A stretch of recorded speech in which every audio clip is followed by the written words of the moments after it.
Olá, meus amigos, mais um programa Espaço Aberto. Boa tarde, bom dia, boa noite. Eu não sei o horário que você vai nos ver pelo YouTube. Nós estamos para todo o Brasil, em todo lugar. Então, seja muito bem-vindo. Compartilha. Vou fazer um pedido. Deixa teu comentário aí.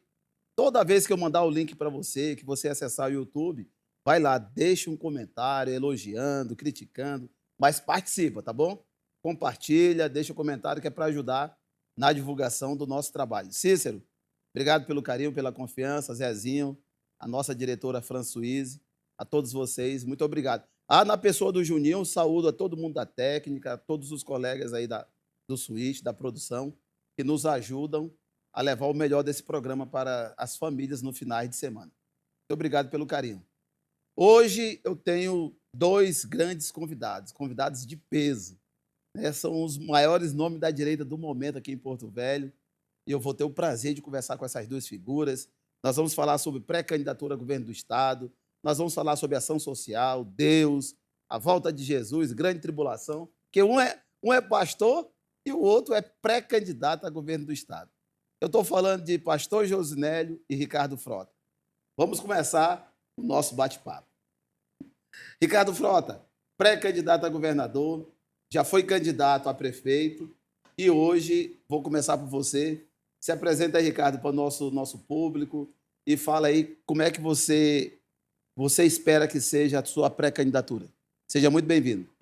Moisés, é um prazer estar aqui, né, participando desse programa, na sua condução. Pastor Josinélio, grande combatente, guerreiro da direita também. E a gente está aí, Moisés, eu sempre falo, né, que a gente precisa de pessoas com boas ideias, com boas propostas, que possam mostrar para a população que existem opções. A gente não pode ficar refém daquela política velha, daquela política sorrateira, daquela política suja, que eles só trocam os personagens, mas o grupo permanece o mesmo.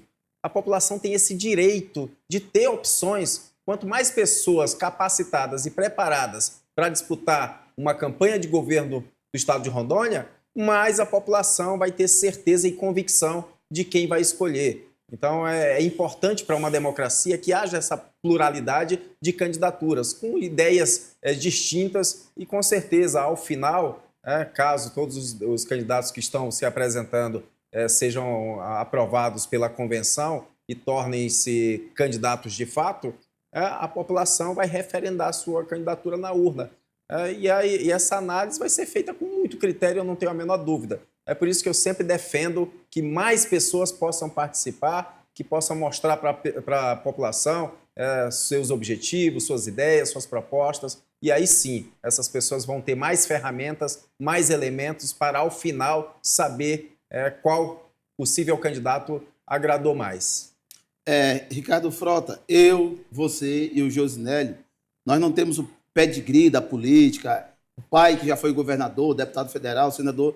Nós somos pessoas que chegamos na vida pública através de nós, do nosso próprio nome, nosso próprio trabalho, Josinélio. Na luta, na batalha, encarando o dia a dia. A pergunta vai servir para os dois. Como é que é ser candidato sem esse pedigree? Exemplo, eu sou filho do senador fulano e tal, que aí as portas de partido, tudo já é aberto, dinheiro, investimento, tudo é fácil, tem carro, tem equipe montada, ou às vezes pega um gabinete montado porque o pai é governador, porque o pai é ex-prefeito. É tudo diferente. No nosso caso, começando por ti, Ricardo, que já estava com a palavra, depois a mesma pergunta para você, Josinélio. Como é que é disputar uma campanha, no nosso caso, sem pedigree nenhum, e só mesmo na cara, na coragem, no caráter e na boa-fé? É muito difícil. É uma tarefa muito árdua. Eu sofri isso na pele. E não é só na questão política, Moisés. Na advocacia, eu fui o primeiro advogado da família. O pai não é desembargador, né? Não tem. Então, assim, na minha família nunca teve uma pessoa que foi mandatária, nem vereador, absolutamente nada. Então, essa indignação que não só eu, você, pastor Josinélio e grande parte da população tem com a nossa política, é o que faz pessoas como eu, que não tenho nenhum familiar aí nesse meio dos poderosos, a se indignar e a querer mudar a realidade. Eu tenho plena convicção que tem muitas pessoas boas aqui nesse estado, O Estado é muito grande, tem pessoas maravilhosas, pessoas competentes e que podem sim colocar o seu nome em apreciação e fazer um bom trabalho para Porto Velho, para Rondônia e para o Brasil. Então é isso. Você que não veio assim de uma família já de um berço político, naturalmente você vai ter mais dificuldades, né? Da mesma forma, você que não tem assim um apadrinhamento político, você que não faz parte de uma cúpula partidária, você acaba também tendo mais dificuldades. Meu primeiro partido foi o PL. O PL eu não tive portas abertas para disputar o cargo que eu queria, né? Lamentavelmente, e quem abriu as portas para mim foi o Partido Novo, partido que eu permaneço, e é um partido que eu defendo, e é um partido que tem defendido o Brasil. Então, eu acho que é de suma importância que a gente entenda as nuances da política e que a gente veja o perfil das pessoas que estão se apresentando para a população lá na frente saber quem vai escolher. Então, eu vim aí de uma candidatura muito difícil, né, para a Prefeitura de Porto Velho. De todos os candidatos, eu fui o que menos recebi recurso de fundo eleitoral, de doação também, não tive tempo de televisão, não tive praticamente nada. Quase ninguém via material meu na rua, porque os nossos recursos eram parcos. No entanto, a gente tinha pessoas de qualidade, a gente tinha boas propostas, cabível, né, execuíveis dentro do orçamento do município e que a população, grande uma parcela que eu consegui mostrar, acabou gostando das nossas ideias e votando na gente. Então, eu sou muito grato pela votação expressiva.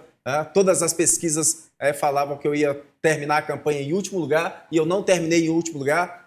Então, isso para mim já foi a maior vitória. É o reconhecimento. O pouco que eu apareci, consegui ter um ganho político muito grande e isso só me anima, Moisés, só me dá combustível e a certeza de que eu não vou parar.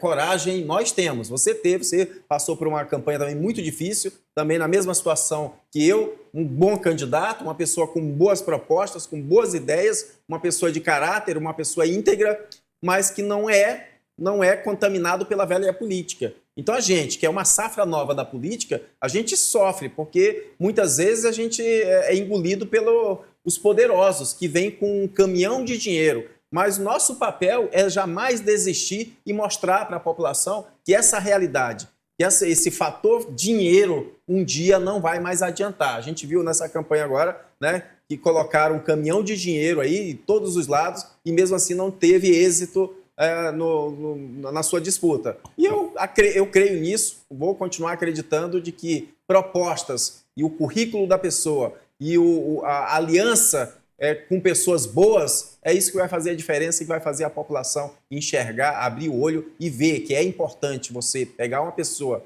sem vícios políticos que com certeza vai chegar limpo para poder fazer um bom trabalho para o município, para o estado e para o Brasil. Josinelli, a mesma pergunta. Você não tem um expoente na família, você não tem um grande apoiador, você não tem um grande padrinho na política, é só o seu nome, é você, a sua fé, o seu caráter, a sua equipe. Como é se lançar numa política só com essas condições, Josinelli? Moisés, eu quero agradecer você pela oportunidade de estar aqui, obrigado pela confiança, tá? Rapaz, eu sou um cara, eu sou peitudo nisso aí, né? Que eu sou, não é só de família, eu não sou de família histórica na política e sou de um bairro, até hoje eu moro em um bairro simples, que é lá no bairro São Francisco, não sou um cara endinheirado, eu sou uma pessoa que enfrentou, decidiu fazer a política porque eu tenho um chamado pastoral realmente, né? Eu acho que é uma vocação, mas é isso. E essa minha força, essa minha vocação pastoral me fez entrar nesse campo da política, pela necessidade, principalmente de 2010 para cá, quando a gente viu a pregação do evangelho ser ameaçada, literalmente, pelo campo da esquerda. Em 2018, eu fazia uma política externa, trabalhando nos bastidores, ajudando pessoas que eu acreditava, né? Eu trabalhei muito na campanha, inclusive, do governador na época. Trabalhei o Léo Moraes, que hoje está aí, sempre estive envolvido por trás dos bastidores. Só que em 2018, o Bolsonaro, eu acho que ele despertou isso muito na gente, né? De tipo, vai lá, dê a cara, olha quem eu sou, estou sozinho aqui, estou fazendo... Então, assim, esse despertar aconteceu dessa época para cá, assim. Acho que a direita surgiu e eu me identifiquei dentro desse campo. E agora, é lógico que Se eu tivesse um familiar, tivesse um histórico na política, seria diferente. Eu não tenho isso, nunca tive. Parabenizo quem tem, né? E você que também não tem esse histórico político sabe quão difícil é e parece até impossível a gente chegar lá. E se a gente fazer uma análise hoje, Moisés, das pessoas que estão na política, que estão exercendo mandato, a imensa maioria delas, colocar aí 80%, todas são pessoas que já vêm de um histórico político aí, né, há muitos e muitos anos. Pai, passou do pai para o filho para o neto, e aí isso a nível de Brasil. Para a gente conseguir quebrar isso, não é fácil, não. Você sabe o que eu vejo de errado também, Josinelli e Ricardo Frota? O cara nunca trabalhou, nunca teve uma carteira assinada, não tem uma profissão, não venceu na vida, não tem sucesso nenhum, porque aqui nós três, nós temos sucesso na vida fora a questão da política. Nós vencemos. Exatamente. Nós temos um diploma, nós temos uma carreira, nós passamos em concurso, nós fizemos a nossa vida. A política é para a gente somar um pouco mais com a nossa comunidade. Agora, Ricardo, o cara nunca foi nada na vida. Mas devido ao pai ser um poderoso, o cara vira deputado federal, estadual. O cara nunca teve um emprego. O primeiro emprego dele é deputado estadual, federal, senador, vereador. Ou seja, sem conhecimento, sem base, sem estrutura. Sem nada, sem nada. E aí ele faz da carreira, ele faz da política uma carreira. Ele já vira um político de carreira assim do zero. Então cabe à população, você que está em casa, nós estamos falando para vocês, esse programa ele tem essa finalidade de trazer esclarecimento, conhecimento, te preparar para o futuro. Se o cara não tem currículo, a primeira coisa é você votar no cara, o cara vencer na vida aí fora. O cara é um médico vencedor, um advogado vencedor, um pastor vencedor, um funcionário que já venceu e diz assim, agora eu quero dar minha cota para a sociedade. É uma coisa. Agora o cara nunca foi nada na vida, Ricardo, nada. Deixa eu dar só um ponto, inclusive. Quando eu abri a minha primeira empresa, eu comecei a conviver no meio dos empresários, porque é uma coisa normal, né? Se você está aqui, você anda no meio dos taxistas. Então, se você tem aquela profissão, você acaba entrando no meio daquelas pessoas que exercem aquela mesma função que você. E aí eu comecei a andar no meio dos empresários. Mas aí você acredita que tem empreendedores, pessoas aqui de Porto Velho, que não conhecia o bairro onde eu moro. E uma vez eu fiz um churrasquinho lá e teve pessoas que chegavam de segurança. Não tinha coragem de descer lá, porque disse que... Não, e assim, a fama, Zona Leste. Né? Agora, incrível, eu vou falar uma coisa para vocês, telespectadores, e eu quero saber se vocês concordam. A única diferença entre eu e esses dois colegas aqui, candidatos, na questão nossa, na política, é uma só. E eu acho que nisso eu levo vantagem de vocês dois, viu, Josinelli e Ricardo Frota? Eu sou mais bonito que os dois, então eu tenho... Ricardo aí. Não é verdade. Eu não concordo, não. Você pode ser mais bonito que o Ricardo, mas... Ricardo, entendeu? Eu perdi por dois. Vocês concordam aí? Eu aceito a minha posição de Ricardo, terceiro lugar. Aproveitando eu não vou me esse rebaixar gancho, de jeito nenhum. Aproveitando esse gancho, o Josinelli sempre fala... Ele fala pra mim, agora eu vou dar um de fofoqueiro, igual o Samuel. Samuel é fofoqueiro. Tudo que a gente fala pra ele sai fofoqueiro. O Josinelli fala pra mim, Moisés, a beleza importa na política. A beleza importa, Ricardo? Eu acho que para algumas pessoas ajuda, sim. Apesar que para mim... No teu caso, fala do teu caso. Eu acredito que tem pessoas que simpatizam com a gente pela aparência e acaba votando, mas eu acho que é um conjunto. Eu acho que teve pessoas não é só a beleza, né? Não, acho que teve pessoas que se simpatizaram comigo, né? Falaram, inclusive, nas minhas redes sociais, te achei muito bonito, te achei inteligente, Então, assim, outros atributos, juntando com mais a questão beleza, né? Que é o que fala algumas pessoas, né? Que não sei se precisam usar óculos, mas tem gente que acha que a gente é bonito, né? Eu aceito. Elogio é sempre bem-vindo. Mas eu acho que o principal... A sua mãe mesmo, né? Pelo menos a mãe é de lei, né? Ela acredita piamente. Os filhos. Então, Moisés, mas eu acredito, assim, que eu acho que é um fator determinante, é a tua postura, é a forma como você se posiciona, é a seriedade como você trata a sua campanha, a política, a forma como você enxerga as causas sociais, a forma como você enxerga as pessoas que passam necessidade e, principalmente, as suas origens. O Josinélio sabe do que eu estou falando, você, por quê? Porque veio de uma origem de pessoa muito simples e trabalhadora. Eu vim de uma família muito simples, meu pai era pedreiro, eu fazia serviço de pedreiro juntamente com meu pai, desde pequeno, 7 anos de idade. Então essa trajetória de vida que a gente tem, essa história de superação, é que faz com que muita gente se identifique com a gente e enxergue na gente uma possibilidade para eles também chegarem um dia no lugar onde a gente está hoje. Entendeu? Então acho que a gente acaba influenciando muita gente de forma positiva pela nossa trajetória de vida, pela nossa integridade, pela nossa idoneidade. Isso pesa muito. Então eu fico muito feliz quando eu encontro várias pessoas na rua. Olha, eu gostei muito da tua postura, olha, eu gostei muito das tuas propostas, não sei o quê. Isso me deixa assim de uma gratidão sem tamanho. Então isso me dá gás, isso me dá combustível para não parar, para seguir adiante. Não importa, eu sempre falo para todo mundo, olha, quando eu disputo uma eleição, e a do ano passado foi a segunda eleição que eu disputei, né? Em 2012 eu disputei para vereador e ano passado para prefeito. Então, quando eu disputo, sinceramente, eu nunca disputo com aquela coisa de que eu vou ganhar. A minha única preocupação e a minha dedicação é que eu consiga fazer o meu melhor. E que esse reconhecimento, que a população tenha, que elas sejam livres de qualquer tipo de influência negativa para poder escolher, que as pessoas possam usar da sua consciência para poder fazer a sua escolha ainda mais acertada. O que a gente vê, a campanha é um jogo sujo. Que a gente sabe disso, né, Moisés? Quantas pessoas não gastam dinheiro aí, não saem comprando lideranças, oferecendo isso, compra de voto. Isso é uma prática que é comum em todo o Brasil.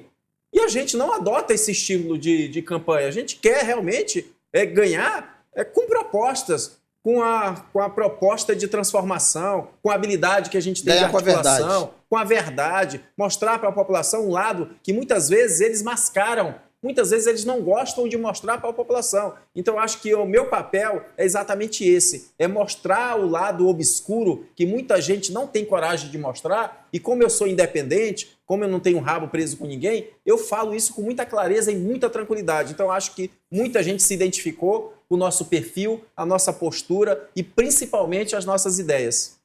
Josinélio, eu falei dessa questão da beleza, e as pessoas podem até achar que foi brincadeira, e é também uma brincadeira para descontrair. Mas eu vou te falar de 3 personagens que eu vi as pessoas dizendo, eu vou votar em fulano porque ele é bonito.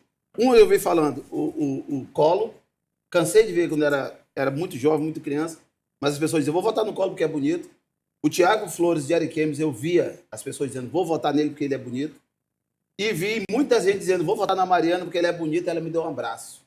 Ela passou aqui, ela me deu um abraço, ela é bonita. O Léo também, eu já vi. O Léo também vinha falando? Você não quer admitir... Do Ricardo eu nunca vi falando. Você não quer admitir que o Léo estava bonito? Olha, Léo, o Moisés não quer admitir que você é bonito. O Léo já tá passado, né? A gente tá falando de gente bonita, né? O Léo tá coroa. Tá com até com a barba branca. A barba branca, Léo. Não, tá Léo, bonito. Não, teu tempo já passou, Léo. Agora, me diz uma coisa. E aí, você acha que a boniteza importa? Sim, eu acredito que importa. Eu acredito que a beleza chama, né, um público, principalmente as pessoas mais jovens, chama. E a pessoa consegue uma parte do eleitorado apenas pelo simples motivo de ser bonito o candidato. Eu acredito nisso, até porque você tem experiência que eu estou dentro da campanha. Às vezes a pessoa não tem uma proposta, ela não sabe nada de política, mas a beleza dele atrai o voto. E a impressão também. Você virou candidato, você tem que estar numa SW4, você tem que estar numa caminhonete. Você tem sua que roupa, impressionar. A roupa, ela tem que estar num padrão de nobreza. Assim. O cara tem que mostrar que tem até o que ele não tem. Não, o Ricardo já me falou isso, eu não levei a sério. Então imagina nós que chega numa pampa. Como é que fica a nossa situação? Não, eu chegava no céu candidato a Senado. Meu Deus do céu. Não impressiona. É assim, o eleitor ele olha para você e quer que você ofereça algo. Se você chegou lá e você não tem, ele vai dizer assim, rapaz, esse cara aí não tem nada, como é que ele quer governar alguma coisa se ele não tem nada? Depois que você está eleito, ele quer que você chegue na casa dele simples. Ele quer que você mostre a simplicidade. É o inverso, sabia? Na campanha, você tem que mostrar que você tem, mesmo que você não tenha. Depois de eleito, ele quer que você negue que tenha, mesmo que você tenha. É o inverso. Como é que você vê isso, então, Josinélio? Esse mundo de fantasia? Porque isso é mundo de fantasia. Você vai ter que botar uma roupa legal. E o Ricardo já tinha me alertado sobre isso. Você vai botar uma roupa legal, ser o que você não é, ostentar o que você não tem, para ganhar voto. Sendo que você tem que chegar com as pessoas com a verdade, com carisma, conhecendo o problema do bairro. Vou pedir uma parte, só para eu não esquecer, e dentro desse tema. Pode ficar à vontade. Existe, obviamente, o Josinelli está correto, tem sim, uma ala, um grupo de determinado de pessoas acaba utilizando esse critério. Mas o critério técnico, postura, ele vai pesar muito mais. Eu vou te dar um exemplo. Roberto Sobrinho, quando ele ganhou a prefeitura de Porto Velho. Naquela época, eu lembro, o pessoal comentava que ele fazia reunião, não dava 10 pessoas. Eu mesmo vi ele sozinho falando uma vez, achei que... Não dava 10 pessoas. Quando ele foi para a TV, o desempenho dele é um cara que é um bom orador. Não gosto do PT, a gente sabe que o PT é um caos. Mas todos os caras do PT, a maioria são bons oradores. Pois é. O Roberto Sobrinho... E detalhe, observa bem, o Roberto Sobrinho nunca foi um cara de sorrir. Pode observar. Ele nunca foi um cara de mostrar... Ele pouco falava sorriso. Assim, pouco sorriso, mas falava com muita propriedade.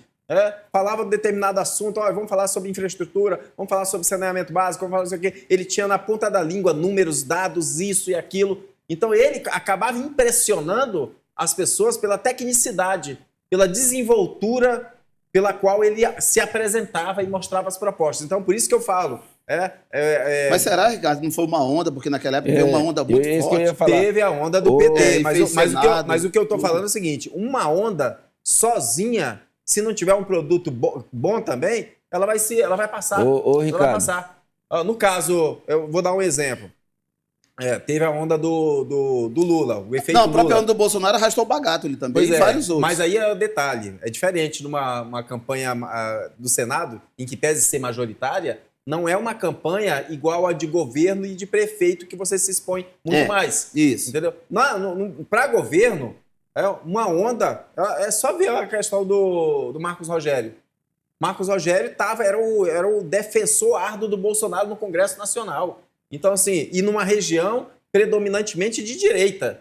Então, ainda assim, ele não foi capaz de vencer o Marcos Rocha. Então, a onda por si só... ela não vai te garantir. Ela vai te garantir o quê? Um bom capital político, o teu pontapé de partida. Vamos supor, Josinelli hoje, ele tem um pontapé de partida dele de 500 votos, que é o teto, vamos supor. Aí, a partir daí, tu tem que andar, fazer visita para aumentar, para chegar no 1000. Pronto. É o teto de cada um de nós aqui que não tem essa estrutura vultosa.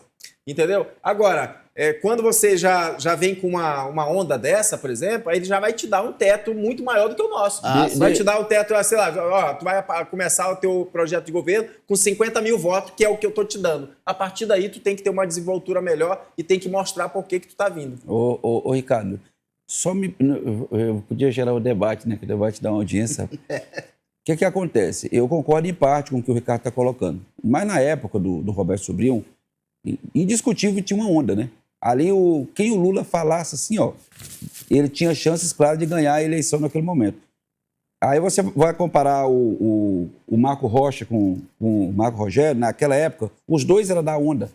Então, tipo, com a máquina, né? E, tipo, um é da onda, os dois é da onda, os dois estão no estado que realmente era bolsonarista, só que um tem uma máquina na mão, que é o governo do estado, secretaria, secretário, tudo interessado em ganhar aquela eleição. Faz uma diferença isso aí.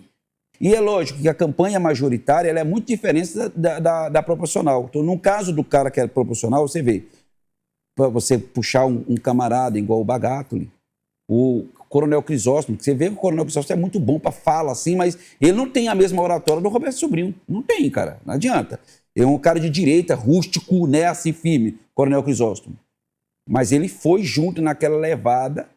E por que ele foi na levada? Por causa que ele era proporcional, precisava ali de presença, precisava daquele cara rústico para aquele momento, aquele cara que tinha o nome atrás de coronel, ele foi na onda. Então, a onda faz diferença, sim.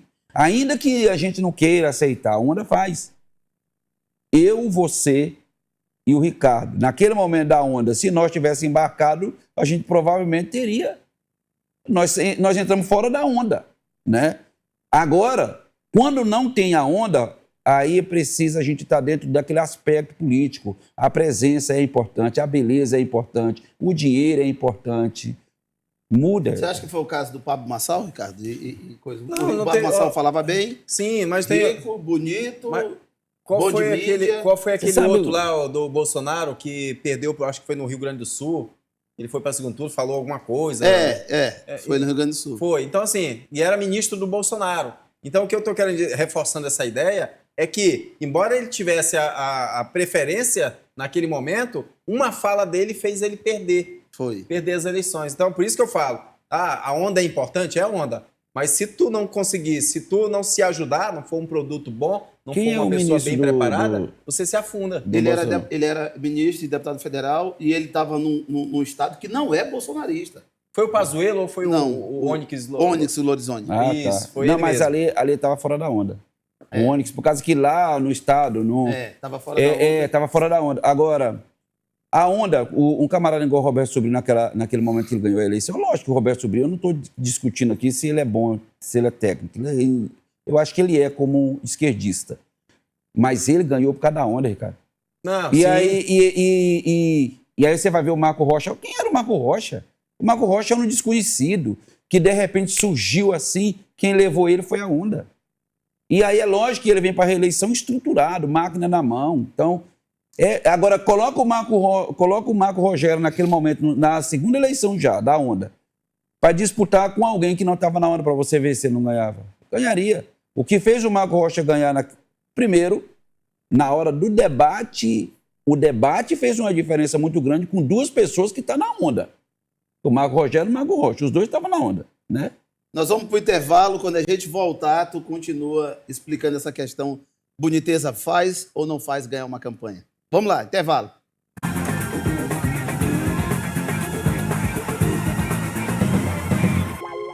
Há 25 anos, o sonho de um dentista visionário se concretiza com a inauguração da Clion, onde vidas são transformadas através de um sorriso. Desde o início, a missão da Clion é proporcionar cuidados odontológicos de alta qualidade, promovendo a saúde bucal e a autoestima de seus pacientes. Aqui na Clion, nós temos uma equipe de mestres especialistas na área da saúde, para melhor atender a sua família. Na Clion, você tem tratamentos inovadores e personalizados, sempre colocando o paciente no centro de tudo. Imagina que nós temos aqui 25 anos de experiência em atendimento de saúde bucal e harmonização orofacial. Com isso, eu consigo levar um atendimento de qualidade e eficiência para a sua casa. Na Clion, os pacientes já são da família e fazem parte da história da empresa. E tudo isso pensado com muito carinho para você, que é o nosso paciente. Até porque o seu sorriso é a nossa missão. Clion, muito mais que uma clínica odontológica. Aqui somos um centro de transformação onde o seu sorriso e bem-estar é o que importam.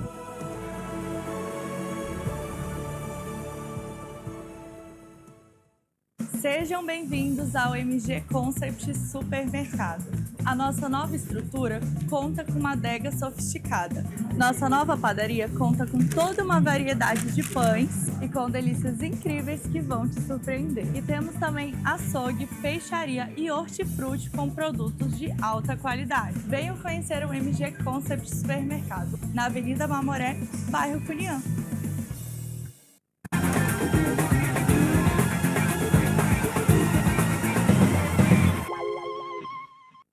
Rapaz, eu estou gostando muito do nosso tema, viu? Tá muito bacana ter vocês dois.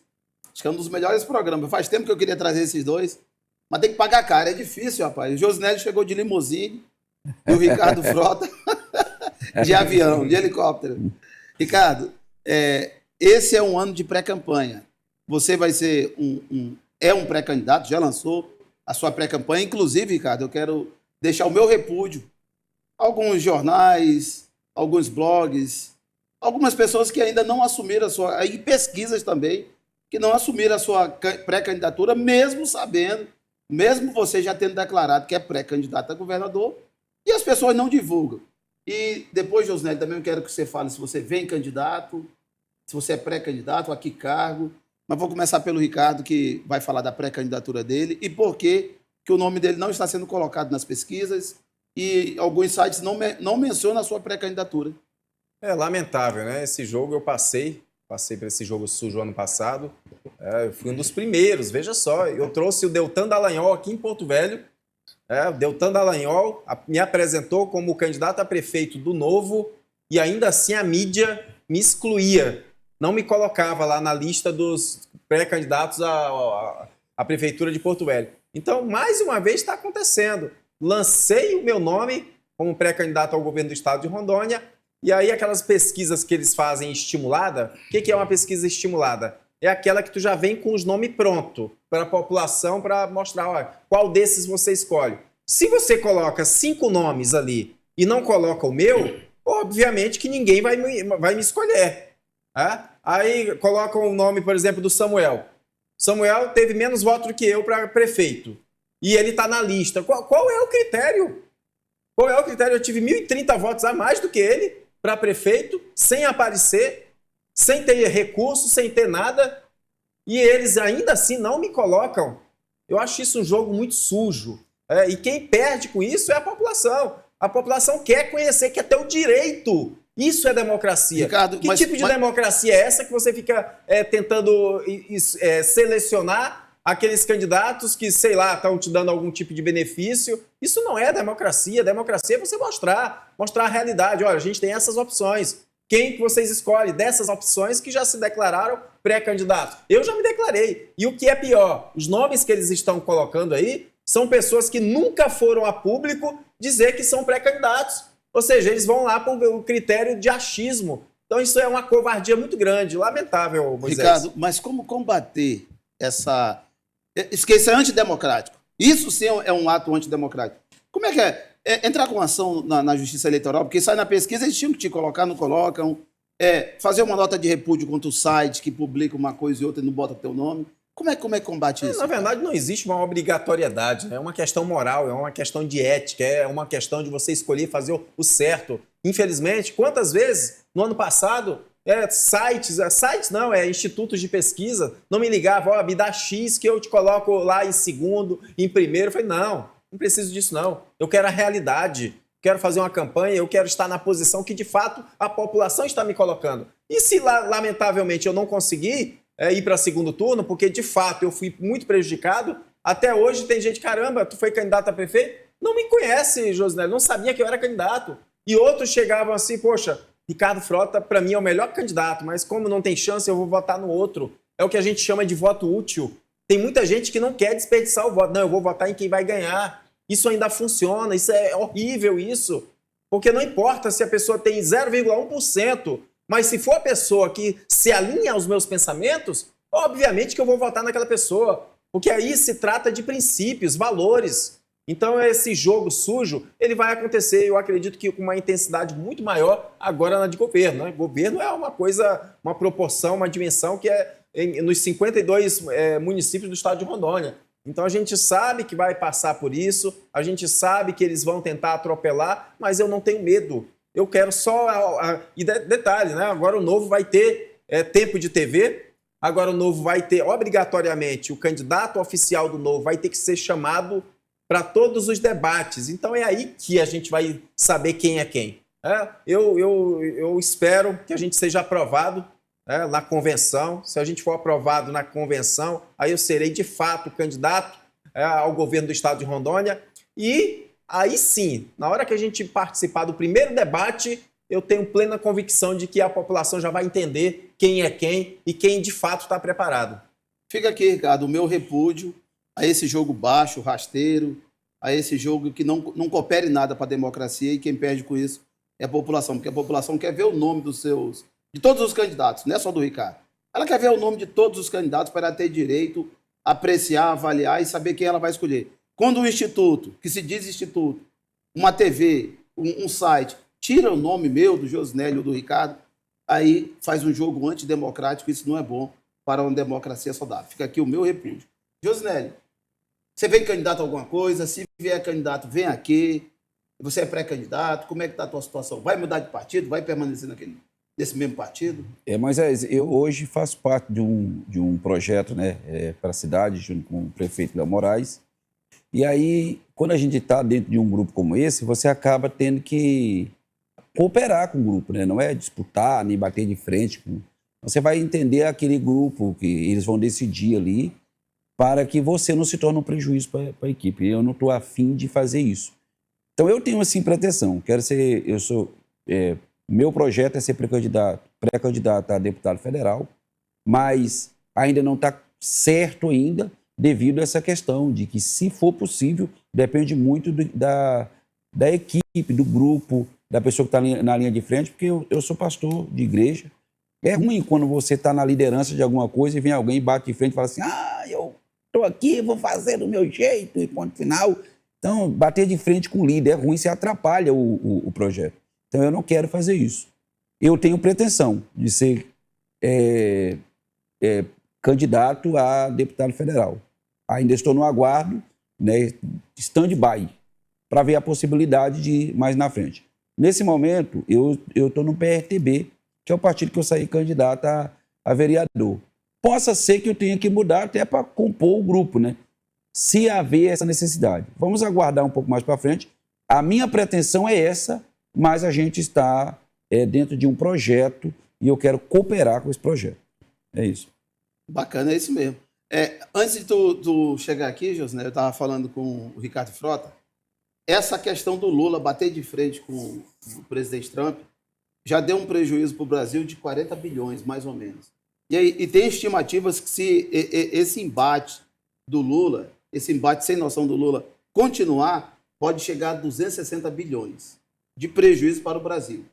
Tem muita gente aí batendo palma, o Lula é um grande líder, está batendo de frente com o Trump, é soberania e não sei o que, deixa de... Olha, meu irmão, você está sendo enganado.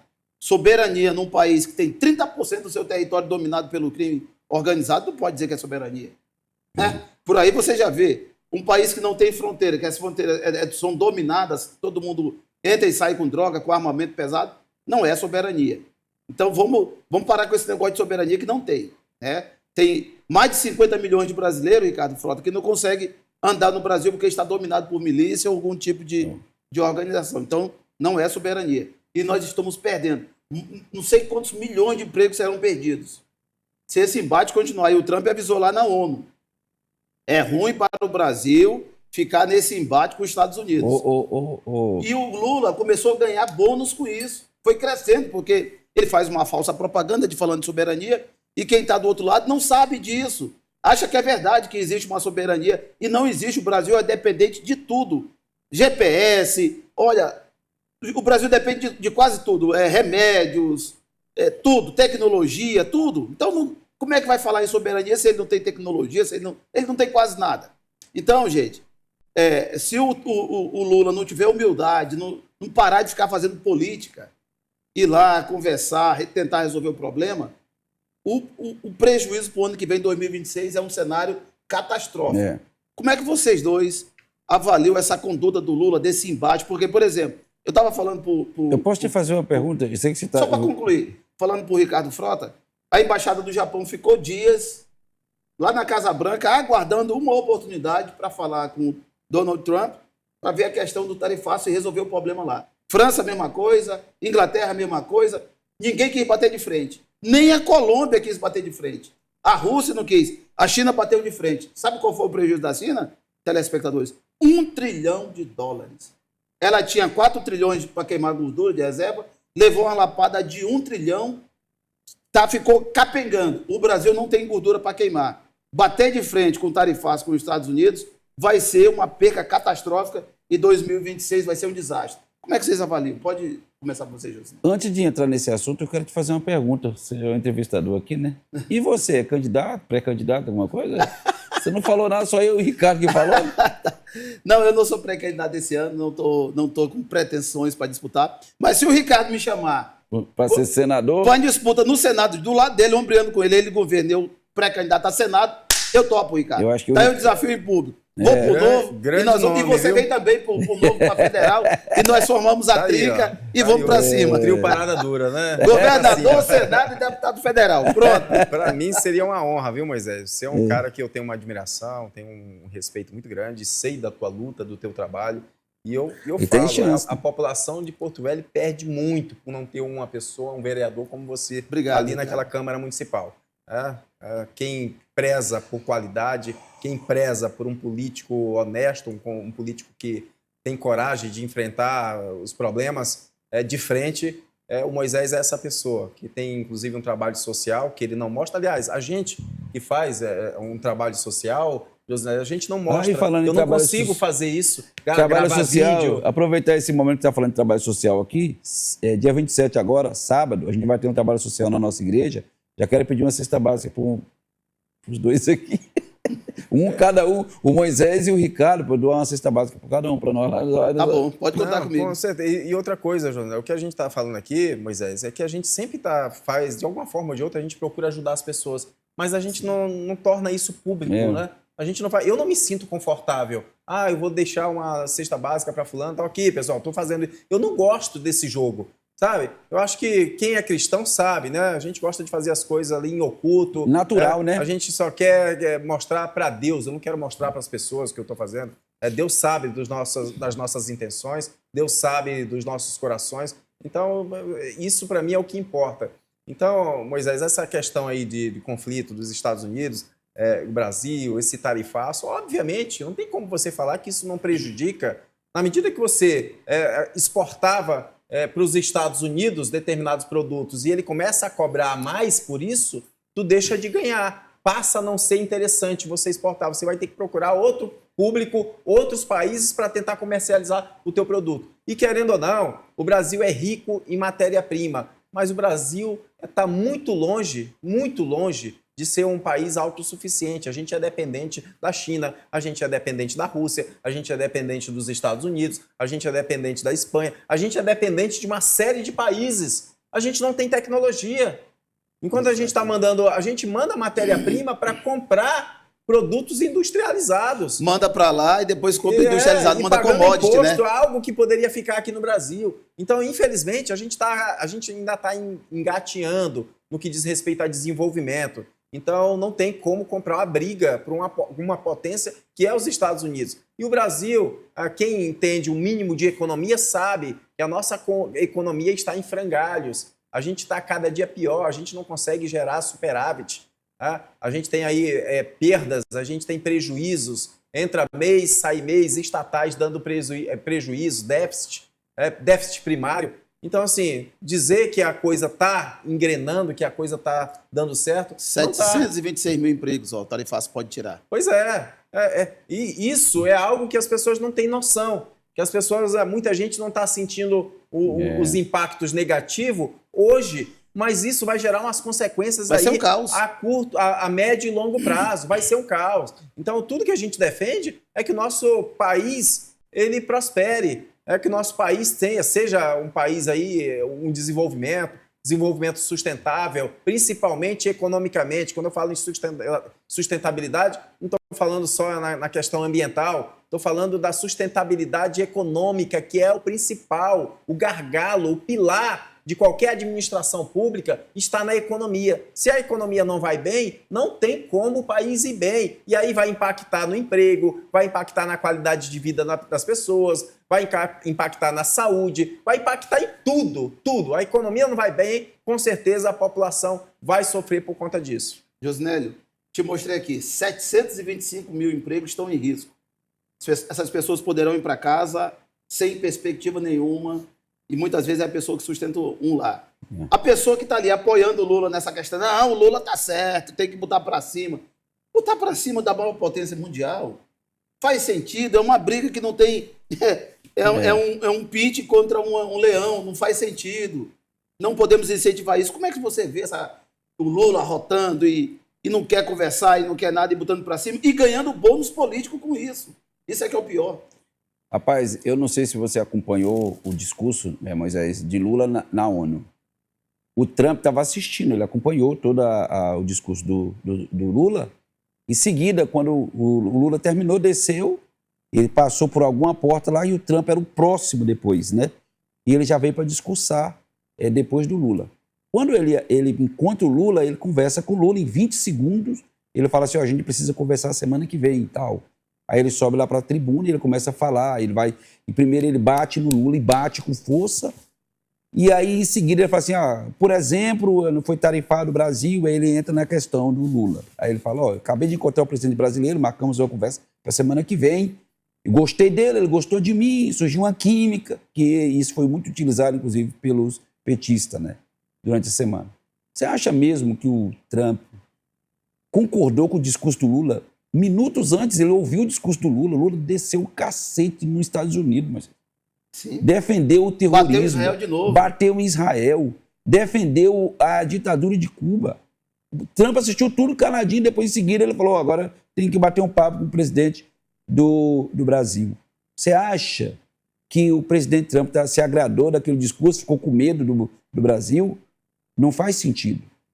Então a gente vê as pessoas batendo palma para essa aberração que o Lula essa decisão do Lula, que vai impactar todos os brasileiros. Quem é a favor, quem é contra. Se o Brasil não voltar, deu uma marcha ré. Porque o que o Lula fez? Ele fez um discurso, não foi para a ONU. Ele fez um discurso, Moisés, para 2026. Sim. O discurso dele foi para a campanha. Ele já está na campanha. Ele queria agradar, fazer corte de internet. Ele queria que a mídia visse ele falando, olha, soberania, fazendo um discurso para a ONU, para o Brasil assistir. Só que ele não contava que o Trump ia dar aquela pancada no pescoço, na jugular, que deu lá, dizendo, não, a gente pode bater um papo. Aquilo ali quebrou o Lula. E o Lula pegou o voo, né, volta para o Brasil, não teve uma conversa com o Trump e vai ter uma conversa por telefone. Para deixar claro que ele não quer conversar. E que essa conversa por telefone não é a mesma coisa de uma conversa pessoal. O Brasil está declarado pelos Estados Unidos, Moisés. Os Estados Unidos já disse isso. O Brasil está no caminho da Venezuela e no caminho de Cuba. Isso é preocupante. Se nós hoje não tivermos um socorro do direito estrangeiro no Brasil, a gente não sabe para onde nós vamos. Quem está aplaudindo isso são pessoas que são incultas, que realmente não conhecem a profundidade do que o socialismo fez em todos os países onde ele entrou. Infelizmente, todos os lugares onde foi implantado o socialismo, a miséria governou, a pobreza e a destruição. Se o Brasil está caminhando para a Venezuela e para Cuba, é preocupante o destino do Brasil. Essa questão do desemprego do tarifaço, você sabe, é só reflexo de um tarifaço de 50%. Já estamos muito próximos de levar uma de 100%. E ainda tem um embargo, que nós não fomos embargados, nós fomos tarifados. Se nós formos embargados, esse negócio aí sobe muito mais. E ainda tem a Magnífica, que hoje só está no Alexandre de Moraes, que vai impactar a economia do Brasil por causa dos bancos. O Banco do Brasil pode ser sancionado. Inclusive, o líder do Exército Brasileiro, o general do Exército Brasileiro, também pode ser sancionado. General Tomás. O general Tomás. O presidente hoje do Senado Federal. Estamos na reta final. Vou deixar 30 segundos que eu vou fazer aqui um apelo. Mas só falar a questão da ONU. Aquelas falhas da ONU, microfone, escada rolante, o teleprompter, está sendo investigado pelo FBI. O FBI chegou à conclusão que aquilo foi proposital. Não foi uma falha. Um microfone não pode queimar microfone. O teleprompter queimou. E a escada, na hora de subir também. Então, tudo isso vai ser investigado. Tudo isso já está sendo investigado pelo FBI. Outra contradição do Lula. Quando ele diz que defende a democracia, elogiando Cuba. Ou você defende a democracia ou condena Cuba. Agora, defender Cuba e defender democracia não dá. Lula foi aplaudido na ONU porque falou mal de Israel, falou irregular, tirar a liberdade. Agora, se ele fala a favor da família, a favor da vida, a favor da fé, da religião, a favor de Israel, ele não seria aplaudido. Tem a dona Rosa lá do... Bota a foto aí. Bota a foto. Isso aí foi hoje. Vai lá, Ricardo. Hoje, lá com o Disseu, né? Disseu Fernandes, um grande jornalista, empresário aí no ramo das rádios. E aí a gente pôde aí também ter um bate-papo, eu, Moisés, o Disseu e outras pessoas. Olha Mesma aí, coisa ainda lá. Time de altíssima qualidade, viu? 102 FM, Disseu. Um abraço, Disseu. Tem mais? Isso daí foi visitando o Nefro, hoje lá com o secretário Jaime. Foi muito bacana, uma visita muito, muito proveitosa. Jaime, secretário de saúde, aquele abraço, meu irmão. Foi muito bacana. A Mônica, a você e a todo mundo do Nefro. Olha, muito obrigado. Gostei demais de conhecer as enfermeiras, as médicas, as técnicas de enfermagem dos pacientes. Fomos muito bem recebidos lá hoje de manhã. Então, a todo mundo aí do Nefro, olha, meu carinho, meu abraço. E estou aguardando vocês aqui no programa, viu? Mônica, obrigado, beijo pelo carinho. Prefeito Léo, prefeitão, ali no beco da Joaquim Nabuco, no bairro Tucumanzal, tem uma mureta. E a dona Rosa quase todo dia me liga, Léo. Moisés, manda a CEMOB lá, vamos tirar aquele muro, está atrapalhando o nosso beco. Fica ali no Tucumanzal, perto da Goiás, Léo. Beco ali da Joaquim Nabuco, a dona Rosa, estão pedindo, pelo amor de Deus, que a prefeitura, a CEMOB, entre lá dentro, a CEINFRA agora, né? Entre lá dentro e faça alguma coisa ali pela nossa comunidade. Gente, da minha parte eu me despeço. Ricardo, 10 segundos e depois Josinélio. Já estamos na reta final do programa. Agradeço aqui, olha, siga a gente nas redes sociais, Ricardo Frota. E até a próxima oportunidade. Fiquem com Deus. Eu quero agradecer pela oportunidade. Deus abençoe a todos e vamos em frente. Quero mandar um abraço para o nosso vice-governador, né, Ricardo? Estava acompanhando o programa hoje, o pessoal falaram dele. Vice-governador, vem aqui no programa do Espaço Aberto, né, Ricardo? Vem bater um papo com a gente, né? E provavelmente um futuro candidato de peso, viu? Vai ser candidato, né? Provavelmente vai ser meu adversário, mas mas é um que eu respeito. Tem adversário. É um que eu respeito porque realmente tem qualidade, é um cara técnico também, e a gente sabe reconhecer Mandar um abraço para todo mundo do gabinete dele, a Francis, né, o pessoal. Né? Mandar um abraço para a Francis. Um abraço para todos. Aliás, é uma pessoa que 2 vezes que eu tive com o vice-governador e um atendimento assim de uma qualidade que não tem como criticar, né? Porque realmente as pessoas que trabalham com ele são pessoas de muita atenção, super atenciosos, pessoas de qualidade que merecem aí o nosso respeito. Então, a todos do gabinete do vice-governador, meu abraço e até o próximo programa. Tchau!